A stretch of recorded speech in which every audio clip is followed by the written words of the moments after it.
Acá estoy. Bueno, estamos con Gabriela Cerruti, legisladora por la ciudad. ¿Cómo andás, Gabriela? Bien, ¿y vos? Perdón la demora. Bueno, no, pero mientras vos demorabas, la gente mandaba preguntas Qué para bueno. vos. Y la primera, es decir, son varias, así que vamos a tratar de dilucidar eso y después seguimos con lo que tenemos que hablar, que tiene que ver con el tema madre, shock lender y demás. Algunos dicen que vos fuiste una de las iniciadoras de la relación de darle a las madres un espacio distinto al habitual en términos de hacer planes, cosas dentro de la ciudad. A ver, yo era ministra de Derechos Humanos y Sociales de la ciudad y teníamos relación con todos los organismos, tenemos relación con todos los organismos de derechos humanos, además de que obviamente históricamente conozco y he trabajado y he militado junto a las madres, a las abuelas, a familiares, soy socia del CELS, digo, tengo mi vinculación con los derechos humanos. Pero además tenía en el ministerio una cantidad de programas que tenían que ver con la construcción de vivienda. Todos los porteños que están en el tema lo conocen, que son los planes de vivienda por los cuales las cooperativas hacían sus programas de vivienda de autogestión y el Estado les daba un crédito para que construyeran sus propias viviendas. El MTL del Chile hizo un complejo monumental precioso de viviendas y bueno, varias otras cooperativas lo habían hecho. Madres trae, EVE trae un proyecto de construcción rápida de viviendas para Ciudad Oculta y nosotros decidimos, era un proyecto que estaba muy bien, que es un proyecto de cuando en la Ciudad de Buenos Aires el Estado tardaba años en construir vivienda y estaba este otro problema de que se tardaba tanto en construir y tanto en adjudicar que después encima las viviendas eran tomadas en el mismo lugar en el que habían sido construidas, era una visión integral, como tenía que traer un organismo de estas características, no de construcción, sino de un programa social para hacer, en ese caso era la Ciudad Oculta, que era que la misma gente que vivía en el lugar se construyera su vivienda, que lo que hacía la Asociación Madres de Plaza de Mayo era capacitar a la gente, enseñarles cómo se hacía esto. En algunos casos era gente que hacía muchos años que no trabajaba, entonces, por ejemplo, antes de que pudieran empezar a trabajar en la construcción había que hacer todo un trabajo de educación física para que pudieran cargar, digamos. Todo eso se hacía digamos, a través de la idea de la Fundación de Madres, pero eso lo supervisaba y lo hacía el Estado. Esto es una propuesta que trae la Fundación Madres de Plaza de Mayo. Nosotros lo que decidimos hacer con esto era ver si funcionaba o no a través de un plan piloto. Pues era un plan piloto. Lo que hicimos fue un convenio con la Asociación Madres de Plaza de Mayo para un plan piloto por el cual se iba a capacitar a la gente en este tipo de construcciones y iban a construir 24 viviendas. La Asociación Madres de Plaza de Mayo iba a traer este nuevo método de construcción, capacitar a la gente, hacía otra cantidad de trabajo social que es, se formaban los mismos comedores donde almorzaba y cenaba la gente, se hizo una guardería y un jardín de infantes. Para que yo entienda bien, porque no estoy entendiendo. Una cosa es que yo propongo un diseño de esto se hace de tal modo, se construye de tal modo, el sistema constructivo va a ser tal, y otra cosa es que yo administre todo ese... A ver, hay diferentes formas de gestión compartida, lo que se conoce como gestión compartida entre el Estado y las organizaciones de la sociedad civil. Los organismos de derechos humanos son también organizaciones de la sociedad civil. Hay una cantidad de temas que llevan adelante organizaciones de la sociedad civil y que el Estado apoya y acompaña con subsidio y control. Obviamente hay que hacer las dos cosas.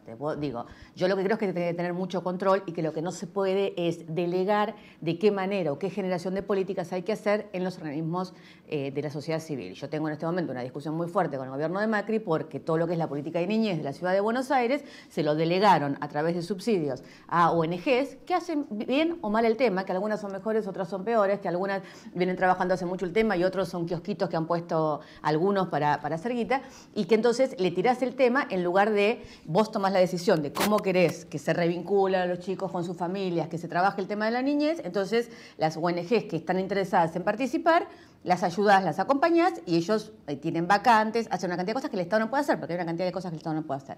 En el caso de la Fundación Madres de Plaza de Mayo, ellos trajeron nuestra propuesta que realmente fue muy buena y que además funcionó muy bien. En un año, efectivamente, esto fue en octubre del 2006, en octubre del 2007 yo ya me había ido del gobierno porque me echaron en junio del 2007, en octubre del 2007 se inauguraron las 24 viviendas, las familias que fueron a vivir ahí son las mismas que se habían construido ellas las viviendas, todas ya tenían una nueva una nueva habilidad, tenían un nuevo trabajo que podían realizar, y además el barrio tenía plaza, jardín de infantes, el jardín primer jardín de infantes se llamó Juegos Compartidos. Digo, funcionó bien y me parece... Yo por ahí me preocupa es esto, habiendo trabajado en tantas cosas a lo largo de mi vida y visto tantas historias, cuando vos tenés que armar un barrio con casas, con gremios, con plomeros, con gente que hace que el agua llegue hasta el lugar, todo lo que significa, eso uno se empieza a exponer a situaciones que son complejas, que tienen que ver con... Bueno, si, cuando todo, cuando haces todo. A ver, si vos... Ahora no, pero la pregunta es si tenía sentido, o si tiene sentido, que una organización de derechos humanos, que tiene que ser cuidada, impoluta, en todos los sentidos, para evitar digamos, para evitar que se deteriore una imagen de tantos años, meterla en un trabajo de esta naturaleza no es a ver, las abuelas, digo, las asociaciones, las organizaciones de derechos humanos, las asociaciones de la sociedad civil en este país hacen muchas cosas, en muchos casos muy complejas, ¿no? Madre es la única organización de la sociedad civil que está en planes de vivienda. Hay muchísimas, los chicos estos que colgaron la casa en la plaza el otro día también están. Hay organizaciones de la sociedad civil que están en temas tan complejos como sacar a los niños de la drogadicción.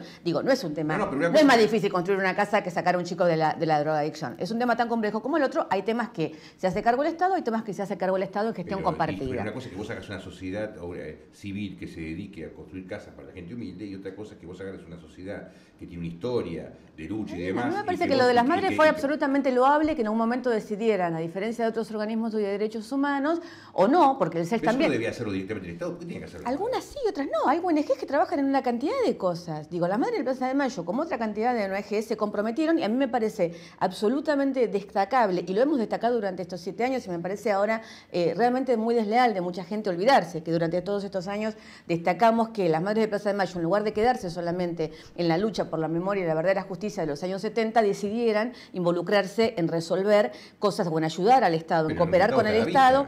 No, podría haber terminado de otra manera. Digo, también el resultado está a la vista, que hicieron 5.000 viviendas y que están las viviendas en todo el país. El único resultado a la vista no es que en el medio un tipo las estafó y que ojalá se resuelva todo pronto y vaya preso o vaya lo que tenga que pasar. Digo, a cualquier ONG le puede pasar esto. Hay mirar solamente un pedacito del problema, porque si ese señor estafó como estafó y parece que no es poca plata, es porque el Estado no miró. Porque alguien no cuidó, todo lo que vos quieras. Porque los organismos que tenían que haber estado atrás controlando... Por todo lo que vos quieras, pero eso no tiene que ver con que sean las madres o no. Todos los organismos de derechos humanos están involucrados con situaciones del presente. El Servicio de Paz y Justicia trabaja mucho con el tema de drogadicción, con el tema de chicos de la calle, con una cantidad de temas. Las abuelas de Plaza de Mayo ayudaron a construir el banco de datos genéticos. ¿Quiénes son? Las abuelas, señoras mayores, qué sé yo, y todo lo demás, para ayudar a construir algo de semejante complejidad que como un avance de la ciencia con respecto al ADN. Pero me da la sensación de que esto que estás hablando, que es saliendo ya del tema de las madres en sí, es justamente el problema más serio que tiene la Argentina. Es que tenemos que estar dándole permanentemente espacio a las ONG y a un montón de gente que se ponga a hacer lo que en realidad debiera hacer el Estado. No, el Estado y las organizaciones de la sociedad civil, por supuesto. No, pero vos estás diciendo no, pero la realidad es que lo que importa es que el Estado se encargue de su gente, algunas cosas de la vivienda. No, Gabriel, no estoy para nada de acuerdo, La verdad que porque el mundo evolucionó. Porque el mundo evolucionó y la sociedad civil se compromete y participa y tiene una cantidad de organizaciones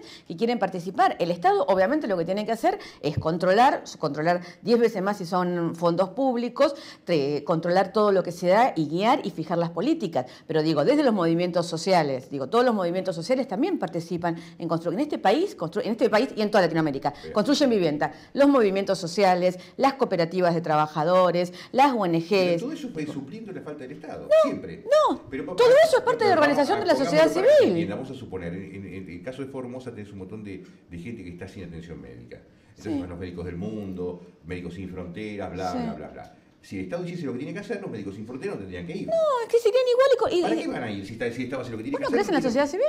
Estamos en otra película, te escuchamos otra cosa. Yo creo en la organización de la sociedad civil. Creo que la sociedad civil tiene que organizarse, creo en la organización de la sociedad civil. Es una obligación del Estado, es un derecho algunas ciudadano. Algunas cosas sí, otras no, Gabriel. No, perdón, es un derecho del Estado, es un derecho ciudadano que el Estado le provea de salud y es una obligación del Estado hacerlo. No, entonces, cuando pero el mundo evolucionó. El mundo evolucionó. Pero vos pensás que es una evolución que el Estado no haya sido capaz de hacer lo que tiene que hacer y por lo tanto la gente tiene que salir a resolver el problema que el Estado no pone. No, Gabriel. Yo lo que creo, y creo que cree muchísima gente, porque de hecho en la sociedad argentina, en la sociedad del mundo, en las sociedades europeas, en Estados Unidos, en las sociedades más liberales y menos liberales, el ciudadano, por suerte, ha decidido que no quiere vivir solo y vivir aislado y que muchas veces le gusta comprometerse en colaborar en la construcción de una sociedad y un mundo mejor. A veces la gente se compromete trabajando en los partidos políticos y militando políticamente, a veces la gente se compromete involucrándose en organizaciones de la sociedad civil. Estas organizaciones de la sociedad civil, desde las más mundiales y las más conocidas, como puede ser Médicos Sin Fronteras, Cruz Roja, lo que fuera, han existido en los últimos 50 años y colaboran con los diferentes estados en tener un tipo de vínculo con la sociedad civil que el Estado, porque es el Estado, a veces no puede llegar, a veces no puede tener, a veces, aunque lo pueda hacer, está muy bien que lo haga en acción, en alianza, como se llama ahora, en gestión participativa, en gestión coordinada. Digo, existen programas de voluntariado en la Argentina que involucran a una cantidad de gente. Existe la red solidaria, existen las redes de la iglesia, existe una cantidad de organizaciones de la sociedad civil que hacen gestión compartida y que hacen alianza con el Estado para llevar adelante diferentes tareas. Esto está muy bien. Esto forma parte de una sociedad que le interesa a su prójimo y que le interesa el de al lado. Bueno, no nos vamos a poner de acuerdo. Yo creo que estoy correcto. Pero es que es correcto que cuando el Estado no lo hace, uno se ponga a hacerlo. No Eso me solo parece cuando bárbaro. falta. Pero siempre hay que entender que si no lo está solo cuando alguien, falta. Si aparece una persona que tiene que hacer una red para luchar contra la trata, es porque el Estado no hace su trabajo de cuidar que la trata no existe. Porque si esta persona esa se alía con el Estado para hacerlo y luchan entre los dos, habla también, cada vez que un ciudadano se compromete... No, pero también habla del Estado ético de una sociedad que sus ciudadanos quieran comprometerse. ¿O vos te parece mejor una sociedad donde el ciudadano se cruza de brazos a que el Estado... nadie se va a comprometer en eso. Bueno, está bien, cuando vivas en el paraíso avísame. Digamos, mientras tanto vivimos en una sociedad, en el mundo, donde hay trata, donde hay corrupción, donde hay abuso de menores. Todo esto no lo va a resolver solamente el Estado. Pero la lógica sería que el Estado, en lugar de es la lógica. Bueno, si vos crees que el Estado va a convertir a la sociedad en un paraíso acá, en cualquier lado del mundo, estamos hablando de otro momento ideológico del mundo, donde algunos creían que el Estado iba a llegar para resolver todos los problemas. Yo creo que la sociedad es muy compleja, creo que las sociedades cosmopolitas son mucho más complejas todavía que las sociedades más chicas, que los pueblos o que lo que fuera. Creo que hay problemas que tienen que ver y que no tienen resolución solamente del Estado, sino que tienen resolución solamente en el momento en que la sociedad se involucre y se compromete en su conjunto. Y me parece que habla del Estado ético, de la sociedad y de los ciudadanos que quieran comprometerse y no sentarse de brazos a esperar que el Estado les solucione los problemas. Marta pregunta. Marta creo que Marta, ya sé quién es Marta, pero acá no figura el apellido. Sí, Marta González. Me gustaría preguntarle a Gabriela si piensa que el gobierno desconocía lo que estaba pasando con Sorprender. Yo no tengo la menor idea, me imagino que alguien tiene que ir mirando... yo lo que puedo hablar es de lo que yo conocí. En el momento que nosotros conocimos era un subsidio, 1.900.000 pesos, tenían que construir 24 viviendas y se iba entregando en partes a medida que las viviendas se iban construyendo y el programa se iba realizando.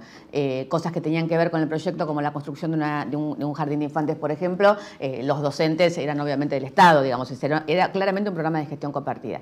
Yo me imagino que esto que se llevó adelante, por lo que entiendo, lo que leo en los diarios, digamos, porque yo hace mucho que no tengo que ver con el tema, era gestión compartida del plan de viviendas, por lo que entiendo, con los diferentes municipios y los diferentes gobiernos, con lo cual me parece que hay una cantidad de diferentes estamentos del Estado que deberían haber prendido una alerta en algún momento, digamos, ¿no? La verdad es que yo hoy en la mañana lo puse en el Twitter y realmente me pasa ahora.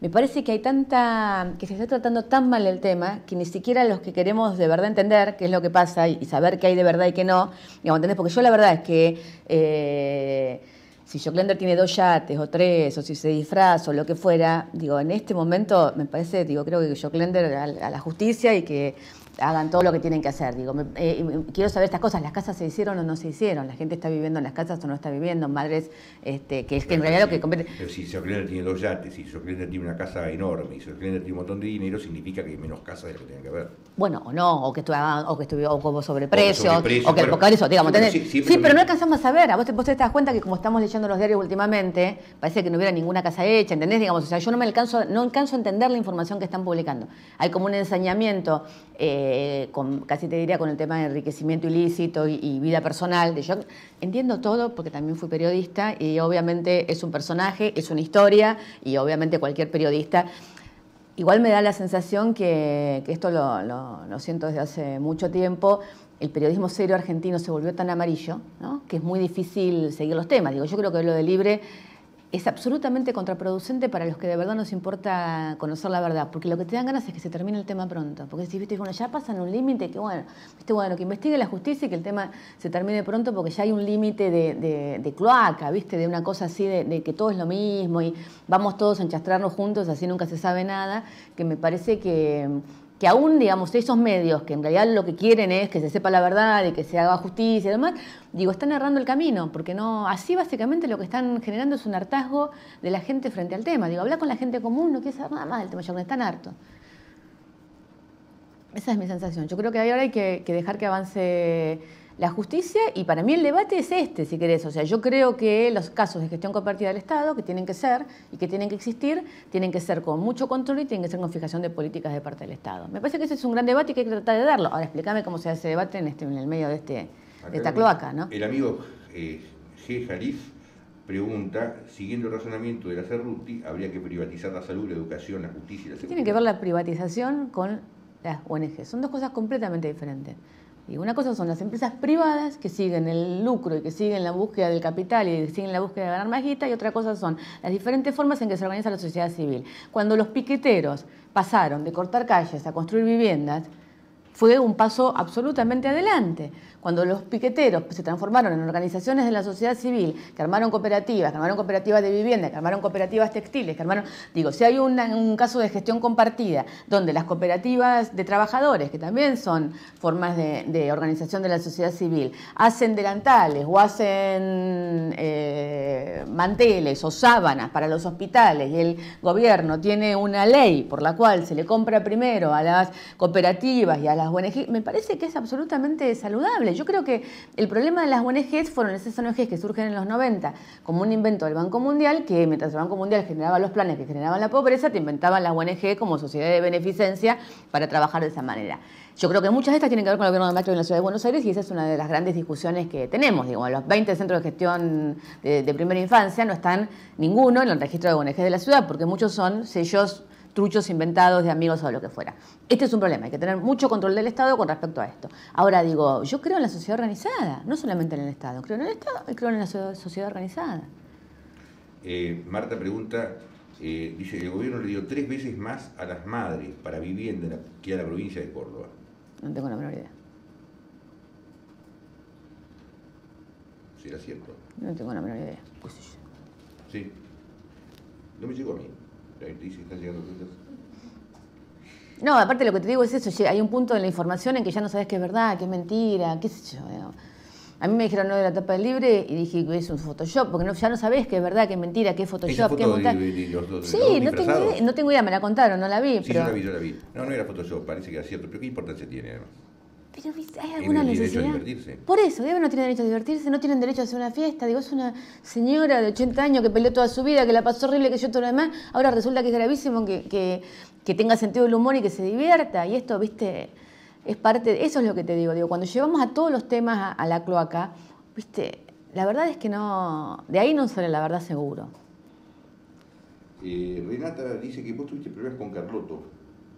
Tuve discusiones políticas porque esas cosas yo las discuto y me parece que está bien discutirlas, digamos. Nosotros en diferentes momentos del trabajo conjunto de los organismos de derechos humanos con el Estado, yo soy una de las fundadoras de la Comisión por la Memoria de la Provincia de Buenos Aires. La Comisión por la Memoria tiene una trayectoria en cuanto a la búsqueda de los archivos de la época de la dictadura militar en la policía de la Provincia de Buenos Aires, creó el Museo de Arte y Memoria, una cantidad de cosas. En un momento decidimos crear el Comité contra la Tortura en la Provincia de Buenos Aires para meternos con el tema de las cárceles bonaerenses. Y Estela, que era parte de la comisión en ese momento, no estaba de acuerdo, le parecía que teníamos que seguir dedicándonos a los otros temas y no a esto. Y bueno, nada, hice una discusión política. Estela terminó yéndose de la comisión, digo, me quedé yo, se quedó Adolfo Pérez Esquivel, se quedó el CEL, se quedó el juez Garzón, digo, qué sé yo, fue una discusión política como tantas veces se dan, vos también conocés bien el campo de los derechos humanos, sobre cuál era la mirada del pasado y del presente, muchas veces no coinciden los organismos de derechos humanos, y fue esa discusión. La discute fuerte, yo también, con lo cual fue una discusión fuerte, y los medios estaban en el medio y salieron... algunas cosas que no eran... Digo, la discusión era esto, era de a qué tenía que dedicarse la comisión y si había que formar o no el Comité contra la Tortura, y como la comisión forma el Comité contra la Tortura, y Estela no estaba de acuerdo y ya, bueno, terminan diciendo cualquier cosa, meten problemas de plata en el medio, qué sé yo, todo ridículo. Digamos, lo que hubo fue una discusión política sobre si había que meterse o no con los temas de tortura en las cárceles bonaerenses. Acá querían preguntarte si... Querían preguntarte si... que tiene que ver con las colectoras. Apareció la desgrabación de la conversación tomada con Pedraza, la relación entre Tomada y Pedraza y demás.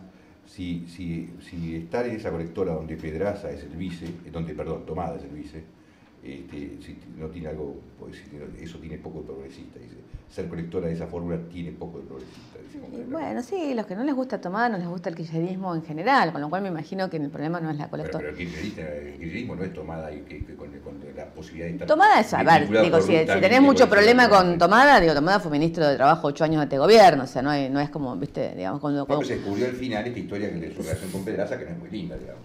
No, pero además fue abogado de la Unión Ferroviaria, digo, lo que se descubrió al final es Pedraza, digamos, no es que, digo, no todos los que tuvieron algo que ver con Pedraza en la historia de este país, donde Pedraza era el presidente de la Unión Ferroviaria. El contenido de esa grabación Yo leí una nota de Horacio con los contenidos de esa grabación, no vi el contenido de la grabación, ni mucho menos, y no tengo idea, digo, vi la nota de Horacio y vi que él decía que esto había sucedido así.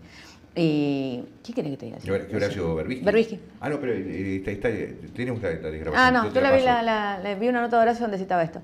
Pero no sé qué decirte, digamos. La verdad es que hay muchas cosas que a mí no me gustan. Digo, claramente yo creo en la libertad sindical. Me parece que el gobierno debería reconocer inmediatamente la CTA. Me parece que la alianza durante mucho tiempo con ciertos sectores del sindicalismo, como la alianza con algunos intendentes del conurbano, como la alianza con el gobernador de Formosa o el gobernador de La Rioja o la recontrarreelección en San Juan, no estamos de acuerdo. Por eso somos una fuerza política independiente, por eso estamos construyendo una fuerza política independiente, por eso tenemos candidato a gobernador, por eso no vamos en la lista de ellos, tenemos nuestra propia lista de adhesión, porque estamos de acuerdo con ganar la ciudad, con apoyar a Firmus y con apoyar a Cristina, y tenemos una cantidad de diferencias, sobre todo en la forma de construcción política. Nosotros creemos que el peronismo y el kirchnerismo muchas veces en su búsqueda de está bien, de acumular más poder para poder seguir haciendo transformaciones,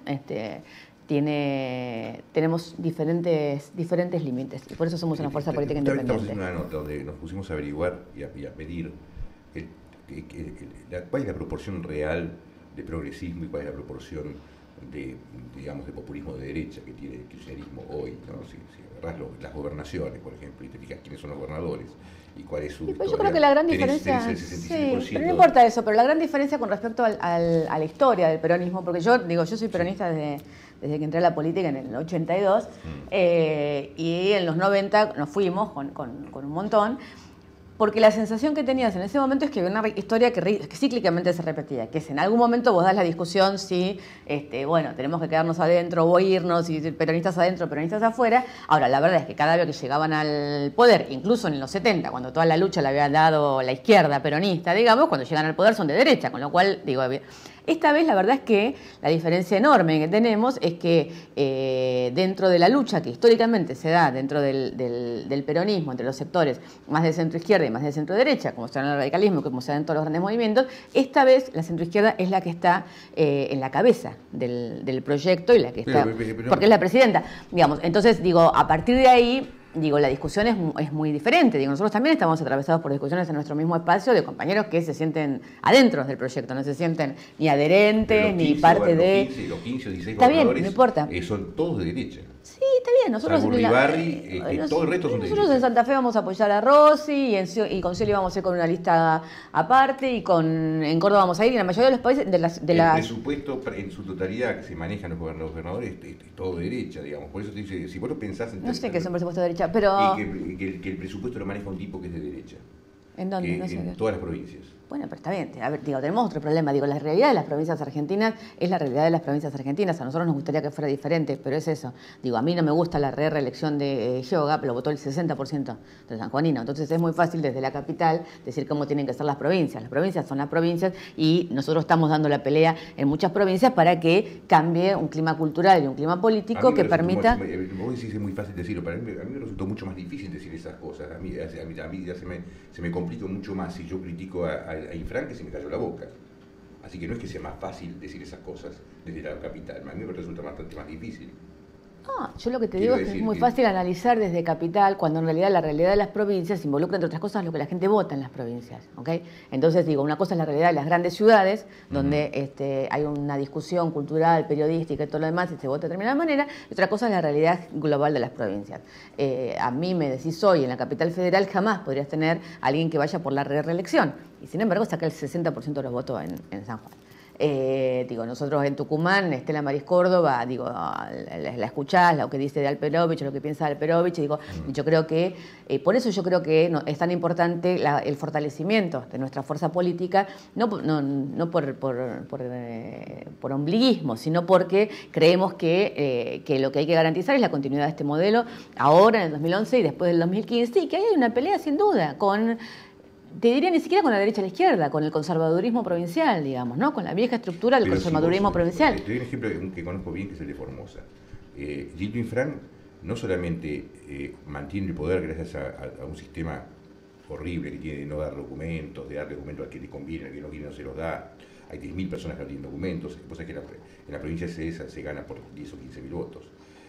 Sino que además tanto la Cámpora como el Movimiento Evita apoyaron abiertamente a Infran cuando es un tipo que nosotros no lo apoyamos, sino que tenemos nuestra fuerza política propia, y no te digo en Formosa, es en Córdoba, un candidato a gobernador propio, y en Santa Fe vamos a apoyar a Rossi, y si era Reutemann no le íbamos a apoyar, y la verdad es que creemos que esta vez efectivamente la cabeza del proyecto, sin ninguna duda, y la política de la cabeza del proyecto y la agenda de la cabeza del proyecto, estamos ahí y apoyamos, y creemos que nunca hubo un gobierno que llevara adelante esta agenda en la Argentina, y que hay que lograr que se profundice, y que para lograr que se profundice hay que tratar de dar todas las batallas que se pueda para que la estructura política que la sostiene sea una estructura política que no se base en los conservadurismos provinciales. Eso es una pelea que se da laburando para construir otra fuerza política, y eso es lo que estamos haciendo. Acá pregunta Fran, a ver si tengo el nombre, Fran Cario, sobre la gestión de educación de Filmus con Grosso cuando se hizo la escuela shopping. No se preguntan no me habías dicho así, la verdad que no. No tienen, a ver, son chicanas baratas. ¿Qué querés que te diga?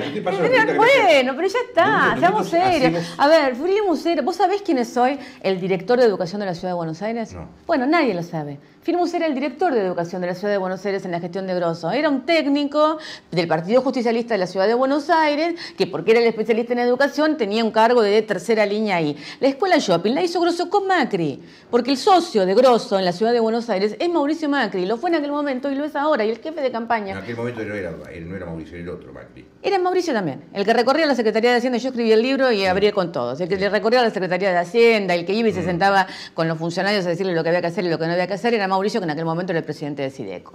Así que era Franco, y Franco era el padrino es más, te iba a decir más, era más Mauricio que Franco, porque como Franco en aquel momento estaba rosqueando con Cavallo y con el Menem, el tema de la importación de los autos de Brasil y qué sé yo, y todo lo demás, que se dedicaba a la ciudad era Mauricio. El gran socio de Grosso es Mauricio Macri, es Franco Macri, y el jefe de campaña, hoy uno de los jefes de campaña de Mauricio Macri es Grosso, es Toma, y es toda la banda, esa banda del PJ en la capital. La verdad es que hablar de qué laburo tuvieron en los diferentes gobiernos, los tipos que hoy tienen, la gente laburó, la gente de la política laburó en los diferentes gobiernos, porque laburás en los diferentes gobiernos, algo que me digan, el tipo laburó en la dictadura, en un gobierno, qué sé yo, laburó en un gobierno democrático, en una tercera línea de la municipalidad. Me parece que hasta ahí llegamos. Y donde vos me digas que el tipo tomó alguna decisión importante, firmó algún papel, hizo algo que realmente estés en contra. Ahora, esta política de prontuario, de dónde laburaste, te digo la verdad, me parece que es lo mismo que con lo de los periodistas, ¿eh? Hay una cantidad de periodistas, cuando empiezan con los periodistas, laburaste en tal lado, laburaste en tal otro. Bueno, sí, los periodistas laburan. Algunos pibes empiezan a laburar a los 18 años y laburan donde pueden, ¿entendés? Y ahora que todo lo que laburaron los últimos 20 años en Clarín son tremendos. ¿Qué piensas que esa cosa del carpetazo se ha hecho tan común en estos momentos? Es decir, tirarle historia de alguien. No, pero es muy argentino, eso no es en este momento. Y a mí me parece tan venal, porque además, viste, lo hace gente. Nunca pasó como ahora.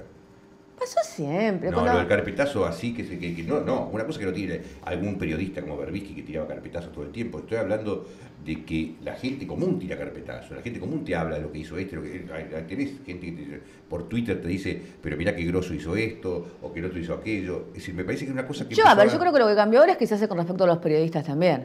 que los periodistas han salido de la burbuja de cristal y entonces ahora por ahí los periodistas se dan más cuenta de esto porque les está pasando a ellos. La verdad es que con respecto a los políticos y con respecto a eso se hizo siempre, digo, este estuvo en tal lado, estuvo en tal otro, fue socio de tal empresario, digo, una política muy común del periodismo fue hacer esta política con respecto a los políticos y a los empresarios. Yo lo que creo es que ahora lo que se les volvió en contra es que se hace también con respecto a los periodistas. A mí me parece tan ridículo en un caso como en el otro, porque si te digo esto, o sea, si vos con los periodistas, si vos me decís, el tipo estaba en Clarín en la dictadura y escribió una nota a favor de, qué sé yo, y todo lo demás, es una cosa. Ahora me decís, laburaba en Clarín, bueno, ¿qué quieren que te diga? O sea, la gente laburó durante la dictadura, no dejó de laburar durante la dictadura. Lo peor es la interpretación de los silencios, ¿no? Sí, porque había mucha gente que no habló nada, que no dijo nada, por izquierda o por derecha se callaron la boca.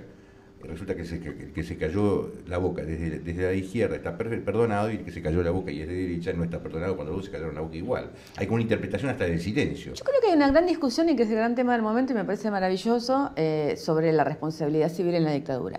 Me parece que esta es una discusión que había empezado antes y que después de alguna manera se tapó y que ahora volvió y me parece que está muy bien. Ahora, a diferencia de las responsabilidades penales y de las culpas penales, las responsabilidades civiles no son individuales.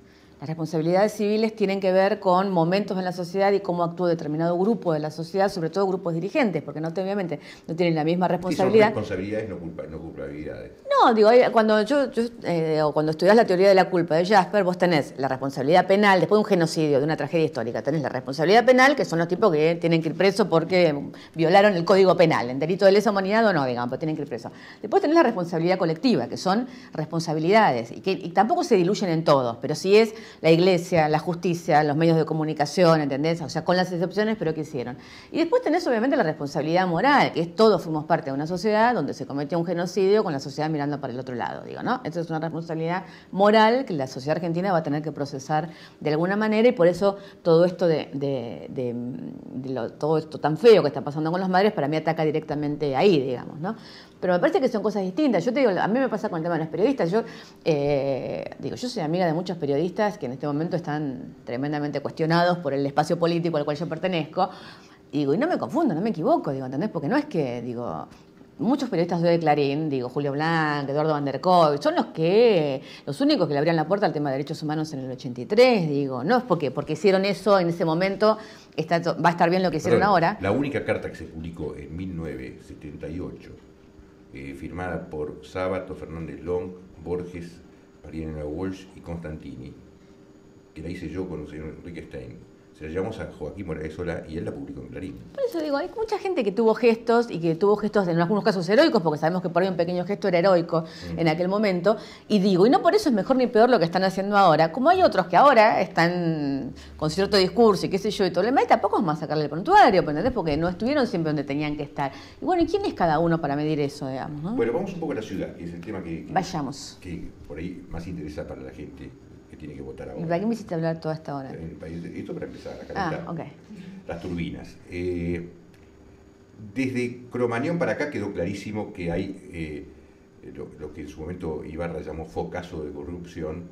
Parece que más que focazo, parece ser que tiene que ver con las entrañas mismas de lo que es la trama de funcionarios, inspectores en las ciudades. Porque la corrupción es una cosa muy sólida, muy fuerte y seguramente difícil de desterrar.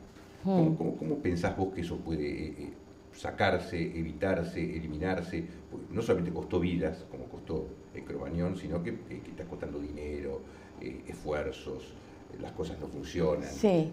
A ver, yo creo que no todo tiene los mismos planos, digamos. Primero me parece, sí hay un plano, digamos, que tienen que ver, y cuando vos hablas de Pedraza, yo te digo, a mí me parece que hasta que alguien no logre definitivamente no tener que pactar o aliarse con el gremio, con su TECBA en la ciudad de Buenos Aires, va a ser muy difícil desterrar todas estas prácticas. Aníbal Ibarra cuando asumió, ¿te acordás que intentó romper y echar no sé cuántos ñoquis, qué sé yo? Duró una semana de paro de la ciudad y después se acordó. Y Macri ni hablar, hizo todo el circo de que iba a echar a los ñoquis, que no los iba a echar, que sé yo, otra vez. El mayor aliado hoy de Macri en la ciudad de Buenos Aires se llama Amadeo Genta y es el jefe de su TECBA.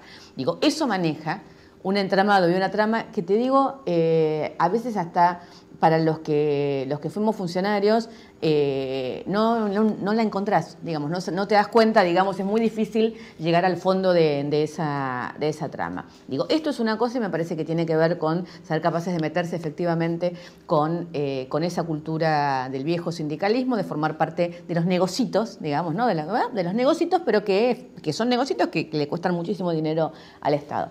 Después hay otra cosa que tiene que ver, Macri lo que hizo fue directamente terminar con algunas estructuras diciendo que venía con una estructura muy eficiente y de mucha gestión. En el caso de la creación de todas las famosas agencias, ni bien asumió, nos hizo votar una cantidad de leyes porque si no le atábamos las manos para crear agencias, que no estuvimos de acuerdo. Yo la de control la voté, la de turismo no la voté, porque son agencias autárquicas, donde también el Estado se desprende del control, digamos, ¿no? Y cuando el Estado deja un área sin control, puede pasar cualquier cosa.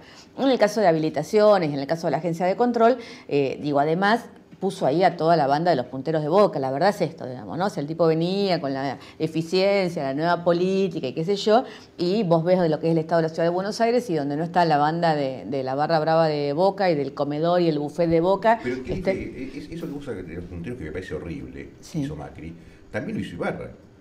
Es decir, yo conozco, cuando estaban ahí en el Parque de la Ciudad, una persona que trabajaba para mí, inclusive, fue contratada para no hacer nada, estar ahí, después terminó trabajando en el estudio de alguien que le pagaba el sueldo de la ciudad. Sí. Este asunto parece... Pero yo no te estoy hablando de una... No, a ver, me parece que no... Me parece que tenemos una... Digo que si llevamos la discusión hacia esos términos, básicamente no hay mucha discusión que dar, porque digo, si empezamos esta charla diciendo el Estado tiene que hacer todo, y a esta altura del partido decimos, pero el Estado no sirve para nada...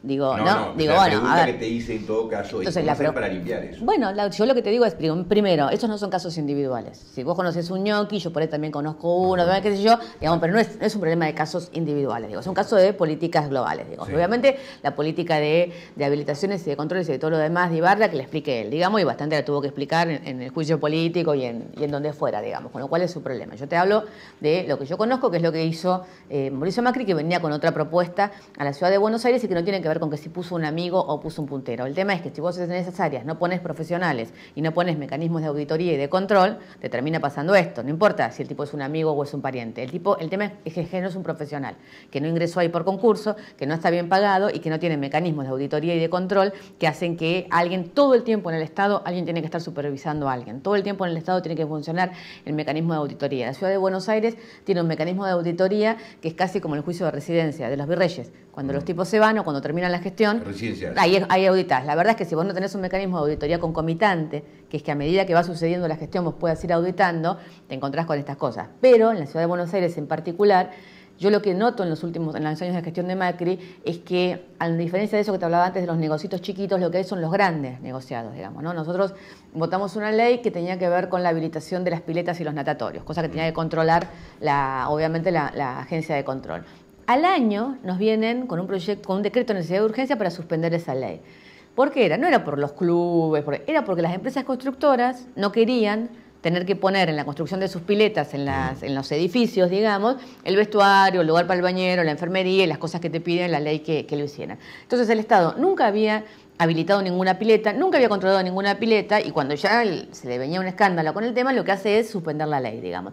Que esto, la alianza del gobierno de la ciudad con los grandes grupos económicos y con los grandes grupos empresarios, me parece que hace que esto, que antes era por ahí de dimensiones más chicas, ahora empieza a tener dimensiones globales por sector. Yo vi una cosa terrible otra vez, que hicimos una pequeña nota con eso, que tiene que ver con la adjudicación de las ART, de una ART que es MAPRE, que se lo dieron, para los seguros de trabajo de la ciudad, a una cifra enorme, que es que en vez de todos los negocios en vez de 240 millones pagaron 400, hicieron una licitación solamente a la medida de Macri, como para que nadie más entre. La pregunta es, ¿no hay manera de parar esas cosas? Digamos, ¿cómo es la ley que posibilita que uno pueda hacer semejante negociado? Sí, no, tenés una cantidad esa medida, no, eso lo tuvieron que parar. Lo de la ART lo tuvieron que parar, por eso pero tuvieron que... No, pero hay las bicisendas en 100.000 mangos, que es una cosa que uno ve que sí, por eso digo, hay una cantidad de cosas que terminan en causa judicial, digo, el tipo está a punto de ser procesado por mobiliario urbano, digo, hay una cantidad, nunca se vio que esto es lo que, por ahí lo que Digo, está todo bien, vayamos con lo de Joclender hasta donde quieran. Ahora, digo, Mauricio Macri está procesado por lo de las escuchas, a punto de ser procesado por la UCEP, indagado por lo de mobiliario urbano. Digo, ¿entendés? Claro, como no es tan escandaloso, y como no se disfraza, y como digo, pasa por otro lado, digo, es como que esto no fuera tan importante. Digo, a veces lo que te indigna es eso, ¿no? Los mismos medios que hoy están haciendo, el show que están haciendo con el tema Joclender, no tienen en cuenta que el jefe de gobierno está procesado, y con una sentencia no de un juez, sino de la Cámara Federal, que está citado indagatorio por los CEP y que va a ser procesado probablemente por mobiliario urbano. Y el mobiliario urbano es un negocio que al lado del negocio del negocio no de Joclender es 10 veces, ¿entendés? Una cantidad de guita que tiene que ver con la mitad del presupuesto de la Ciudad de Buenos Aires. Entonces me parece que lo que está sucediendo en la Ciudad de Buenos Aires, digo, yo no paro de hablar y hoy salí de nuevo con el tema de las netbooks de Clarín. Ahora, además de pagarle los $250 millones a Clarín, los tipos están haciendo de bolseros de Clarín para los municipios del interior. Firman convenios con las municipalidades del interior, firmaron ayer con Dolores, con Rivadavia y con Ramallo, por lo cual esas municipalidades las obligan a las municipalidades a comprar a través del gobierno de la ciudad a la misma empresa que licitó con el gobierno de la ciudad, o sea, Clarín, las netbooks para el programa de integración digital. Digo, el nivel de negocios es escandaloso. A veces denunciamos públicamente, a veces vamos a la justicia. Digo, yo tengo un pedido de juicio político contra Macri. Digo, me parece que lo que no hay en la ciudad, y ellos se niegan a votar, obviamente, es una oficina de corrupción y una ley de ética pública, que es lo que nos permitiría hacer controles políticos durante la gestión y no cuando todo termina, ¿no? Digo, el negociado del endeudamiento y los bonos y lo que pagaron y todo lo demás. Hay una causa judicial que está avanzando muchísimo. Lo que puede pasar es que la causa judicial llegue a Macri cuando Macri ya no sea jefe de gobierno, digamos, pero son todas causas judiciales abiertas. Acá dice Jalif de nuevo, Jalif dice, Cerruti habla de lo que sabe, que son los punteros de Macri y demás, pero de Ibarra no sabe y de Kirchner tampoco sabe, como diciendo que sabe solamente las cosas que atañen a Macri y no a los demás. No, yo la verdad es que hablo de todo y conozco, digo, también tampoco voy a fantasear, digo, ¿qué querés que te diga? Digo, me parece que no, digo, de la Macri sé y conozco y soy una legisladora opositora en la Ciudad de Buenos Aires, con lo cual es mi trabajo hablar de Macri, digo. Digo, ¿qué querés que te diga? De los punteros kirchneristas, digo, son los punteros de las provincias, los conozco, digo, si querés, digo, lo único que podría no hablar es de las cosas que tienen que ver, digo, que me podría acusar es de que no hablo de las cosas que tienen que ver con mi partido. Yo la verdad es que pertenezco a un partido político y estoy completamente tranquila y feliz en ese sentido, que no tiene punteros políticos, no tiene negociados, no tiene corrupción, no tiene nada. Omar lo conocés, ¿no? ¿Omar? Duplés. Sí, es un compañero. Las organizaciones del pueblo pueden tranquilamente acompañar acciones de gobierno, de hecho, esto es así en muchos países. Bueno, Omar Duplé tiene una organización muy importante, divina. Buena, pero empezaste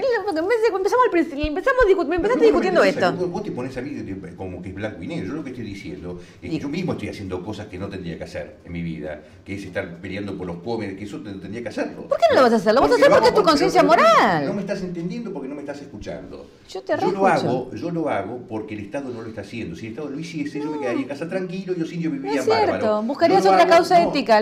Bueno, buscaría algún lugar donde el Estado falle y me metería a hacerlo. Obvio. Pero es el Estado el que lo tiene que hacer, no yo.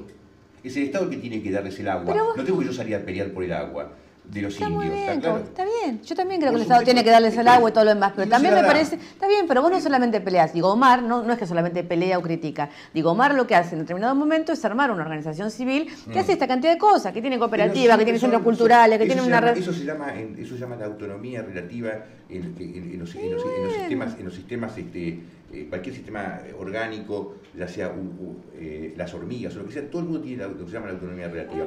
Cuando el control falla, la autonomía relativa crece y genera este tipo de organismos que son... Bueno, vos crees que cuando el control falla, yo lo que creo es que no es así. Digo, ahí tenemos cuando el Estado falla. No sé si es solamente cuando el Estado falla. Yo creo que la condición... A los aborígenes bueno, falla, pero hay veces que no falla y que la gente lo hace igual, porque hay temas, digo, el Estado, digo, Omar tiene cooperativas que hacen delantales para las escuelas. Digo, el Estado compra los delantales, se los podría comprar una empresa privada. Digo, no es que lo hacen porque el Estado falla, lo hacen porque se quisieron organizar y quisieron hacer algo. Cosa. Pero está bien, pero hay muchas de las ONGs. Hay cosas que tienen que ver con derechos. Con el altruismo, con la ética, con el compromiso de la sociedad. Hay cosas que tienen que ver con los derechos y que tienen que ver con la Constitución Nacional. El acceso al agua, a la salud y a la educación, eso tiene que ver con la Constitución Nacional. Entonces hay ONGs que van a suplir porque el Estado no les está dando esos derechos. A veces sí, a veces no. Hay veces que el Estado, que las ONGs lo que hacen es aliarse con el Estado, y esto es lo que me parece que está bien, digamos, organizar a la sociedad, aliarse con el Estado y volcar su vocación detectan algo que el ética. Estado no detectó y le avisan, y el Estado empieza a hacerlo. Pero O lo hacen en conjunto. No toda la gente tiene Estado... ganas de trabajar en una empresa privada, no toda la gente tiene ganas de ser... Digo, hay gente que lo que tiene ganas es de volcar su búsqueda ética o su búsqueda moral en un trabajo conjunto con el Estado, sin ser empleado del Estado, para desde la sociedad y desde su organización civil. Digo, Juan Cara hace una cantidad de cosas que las hace porque el Estado no las hace, es una cantidad de cosas que las haría igual, porque tiene una vocación ética. Sería secretario seguramente de alguna secretaría dentro del Ministerio de Acción Social, ¿o no? si esto funcionase bien. Y él haría eso desde porque ahí a él no le gustaría, no, porque hay una cantidad de gente que no le gusta trabajar en el Estado. Digo, yo fui ministra y hay una cantidad de gente a la que traté de sumar al Estado y no querían estar en su organización, querían hacerlo con una alianza con el Estado, no querían ser parte del Estado. Y está muy bien. Pero la idea es que el Estado tenga esa eficiencia y lo logre. Bueno, ¿vos crees que el Estado tiene que tomar todo? Yo hace 100 años que no creo en eso, mirá que soy más jovencita. No quiere decir que tenga que tomar todo, pero que bueno, son visiones diferentes sobre el Estado. Bueno, yo creo en la sociedad civil dentro del Estado y aliada con el Estado. Transformarlos en ley para que no sean desarmados por gobiernos como los de Macri. Dice, ¿vos creés que los programas de inserción laboral deberían retomarse en la ciudad y transformarlos en ley para que no sean desarmados por gobiernos como los de Macri? Los programas de inserción laboral. Programas de inserción laboral deberían retomarse en la ciudad. Transformarlos en ley para que no sean... No sé exactamente a qué se refiere con los programas de inserción laboral. ¿A cuál, digo, debe haber algún programa que había en algún gobierno de programas de inserción laboral, pero yo exactamente no sé a cuál se refiere. Bueno, si nos puedes explicar. Dale. Pregunta directa. ¿La ONG de Bonafini no ganaba dinero en el proceso? No tengo idea de eso. Yo no tengo la menor idea, yo creo que no, porque la ONG hace... Digo, vos la ves. Se supone que lo ganan. Se supone que lo tienen que ganar. ¿Que lo tienen que ganar? Que no tienen que ganar. No, yo creo que no. Y aparte eso también, viste, digo, a veces le pueden decir un montón de cosas y se le han dicho y hemos peleado y hemos discutido por 2 millones de cosas. Digo, vos la ves a Eve, digo, por eso yo hay un punto donde digo, bueno, tienen todo lo que quieran. Debe jamás nadie va a pensar que se quedó con un mango. No, digo, la verdad es eso. Digo, después el resto. Las cosas equivocadamente y no quiso escuchar no. Y es como es y todo lo que vos quieras. Pero no hablemos de guita porque efectivamente eso no existió nunca alrededor de madres. Bueno, ¿cuál es la chance que ves para las elecciones? ¿Cómo ves la cosa? Yo creo que va a ganar el kirchnerismo en la ciudad, esta vez sí. ¿Sabes qué? Me parece que tengo la sensación, y por ahí soy una sagitariana optimista, pero mi sensación es que Macri ya fue. Que el tipo creció la burbuja con la idea de que iba a ser candidato a presidente y que esta retirada de la ciudad es como un golpe mortal, digamos, como que ya se le nota tanto que no quiere ser jefe de gobierno, que no le gusta, que le aburre, que no es lo de él, que en realidad, bueno, aguanto 4 años más porque tengo que aguantar 4 años más porque no me daba esta vez para ser presidente. Pero digo, Macri trató durante estos 4 años no de ser jefe de gobierno, sino de ser el líder de la oposición para ser candidato a presidente. Y encima después no fue candidato a presidente, con lo cual, digo, es como un personaje que no sé por qué lado lo pueden ver atractivo. Digo, hay un antikirchnerismo fuerte en la ciudad, con lo cual... ¿Pensás que la gente de Pino, en la situación de balotaje, vota con ustedes? Yo creo que la gente de Pino en la situación de balotaje vota, sí, mucha de la base de Pino es base que viene del peronismo, es base muy antimacrista, digo, no tengo dudas, digamos, no. ¿Qué es lo primero que harías en la ciudad? Lo primero que viviendas, precisamente. Sí. No, totalmente. El gran problema de la ciudad de Buenos Aires es un problema de vivienda. La ciudad, es mentira lo que dice Macri, no tiene superpoblación, digo, tiene la misma población que hace 30 años atrás, lo que tiene es cada vez más desigualdad. Entonces, no paran de construirse edificios en el norte, digo, este año se construyó una ciudad de Buenos Aires como no se construyó, no quiero decir pavada, pero en Nueva York me parece más o menos. Lo que pasa es que son todos edificios que incluso muchas veces están vacíos.